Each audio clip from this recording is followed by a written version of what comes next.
നരേന്ദ്രമോദി മാറുമോ? രാഷ്ട്രീയ ഇന്ത്യ ചോദിക്കുന്ന ഒരു ചോദ്യമാണ്.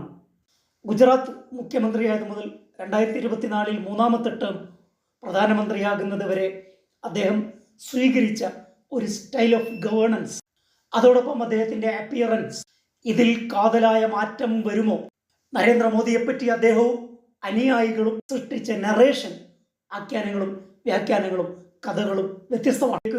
ദേശീയ രാഷ്ട്രീയത്തിലേക്ക് അദ്ദേഹം കടന്നു വരുമ്പോൾ ചായവാല ഇമേജ് സൃഷ്ടിക്കാൻ IT സെല്ലിനും BJPക്കാർക്കും സാധിച്ചു. ദരിദ്ര പശ്ചാത്തലത്തിൽ നിന്ന് കഠിനാധ്വാനം കൊണ്ട് ഉയർന്നു വന്ന ഒരു വ്യക്തി എന്ന നിലയിൽ പ്രതിസന്ധികളെ അതിജീവിച്ച് ഉയരങ്ങൾ കീഴടക്കിയ സ്ലം ഡോഗ് മില്ലേനിയർ കഥാപാത്രത്തെ പോലെ, ഇല്ലായ്മയോടും വറുതിയോടും പടപൊരുതി ഉയരങ്ങൾ കീഴടക്കിയ ബുക്കർ ടി വാഷിംഗ്ടനെ പോലെ ഇന്ത്യൻ ജനതയെ സ്വാധീനിക്കാൻ ഇതിലും നല്ല ഒരു കഥാപാത്ര സൃഷ്ടി വേറെയില്ലെന്ന് മനസ്സിലാക്കിയ BJP അത് നന്നായി ഉപയോഗിച്ചു.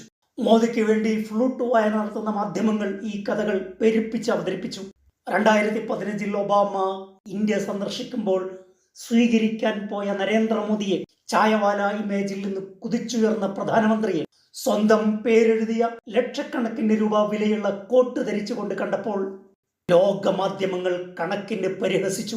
ഇന്ത്യ പോലെയുള്ള ഒരു രാജ്യത്തെ പ്രധാനമന്ത്രി ഇത്രയും വിലപിടിപ്പുള്ള വസ്ത്രങ്ങൾ ധരിക്കുന്നതിലെ അപഹാസ്യത ലോകമാധ്യമങ്ങൾ ചൂണ്ടിക്കാട്ടി. ഇന്ത്യയിലെ ഗോദി മീഡിയകളൊന്നും കാണാത്ത ആംഗിളിലൂടെ മോദിയുടെ ആഡംബരപ്രിയത തുറന്നു കാട്ടിയത് ലോകമാധ്യമങ്ങളായിരുന്നു. സെൽഫ് പ്രൊജക്ഷനിൽ വിശ്വസിക്കുന്ന നരേന്ദ്രമോദിയെ സംബന്ധിച്ച് ഇത് പുതുമയുള്ള കാര്യമല്ല. ഇലക്ഷൻ പ്രചരണം അവസാനിച്ചപ്പോൾ കന്യാകുമാരിയിൽ വന്ന് ക്യാമറ കണ്ണുകൾ മുഴുവനും തന്നിലേക്ക് ആവാഹിച്ചതിന് ശേഷം ധ്യാനത്തിലേർപ്പെടുന്ന ഒരു പ്രധാനമന്ത്രിയെയാണ് നാം കണ്ടത്. 2020 മുതൽ, കോവിഡിന്റെ ഘട്ടം മുതൽ നരേന്ദ്രമോദി ഒരു ഗോഡ് ലൈക്ക് ഫിഗറായി അവതരിക്കാൻ ശ്രമിച്ചിരുന്നു. ദേശം, ദേശീയം, രാഷ്ട്രം, രാഷ്ട്രീയം, വികസനം തുടങ്ങിയ വിഷയങ്ങളിൽ നിന്ന് മാറി മതത്തിൻ്റെയും ദൈവത്തിൻ്റെയും ആളായി മാറാൻ മോഡി 2020 മുതൽ ശ്രമിച്ചുകൊണ്ടിരുന്നു.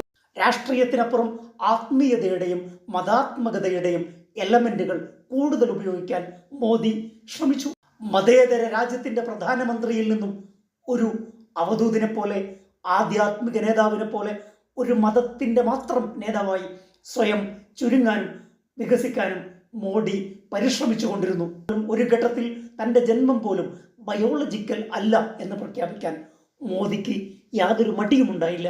സൂപ്പർമാൻ ആകാനും ദൈവാവതാരമാകാനും ശ്രമിക്കുന്ന മോഡിയെ പാർലമെന്റിൽ രാഹുൽ ഗാന്ധിയും പുറത്ത് മോഹൻ ഭഗവത്തും കണക്കിന് പരിഹസിച്ചിട്ടുണ്ട്.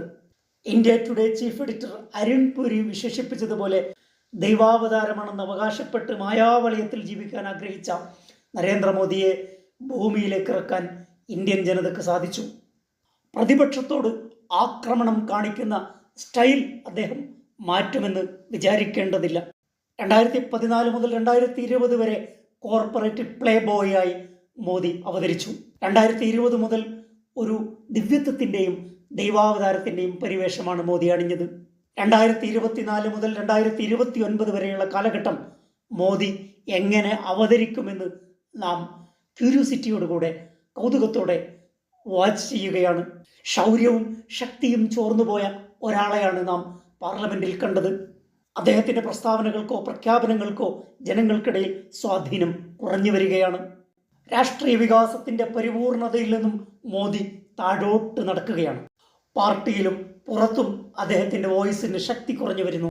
സ്വാധീനവും ശക്തിയും ക്ഷയിച്ച് സ്വയം എരിഞ്ഞടങ്ങുന്ന പല ഏകാധിപതികളുടെയും ചരിത്രമായിരിക്കും മോദിയും ആവർത്തിക്കുക. പ്രധാനമന്ത്രി നരേന്ദ്രമോദിയുടെ ശക്തിയും ക്ഷയവും ഇന്ത്യൻ രാഷ്ട്രീയത്തിൻ്റെ, ഇന്ത്യൻ ജനാധിപത്യത്തിൻ്റെ ഭാഗധേയം നിർണയിക്കും എന്ന കാര്യത്തിൽ സന്ദേഹമില്ല. മറ്റൊരു വിഷയവുമായി അടുത്ത എപ്പിസോഡിൽ. Thank you.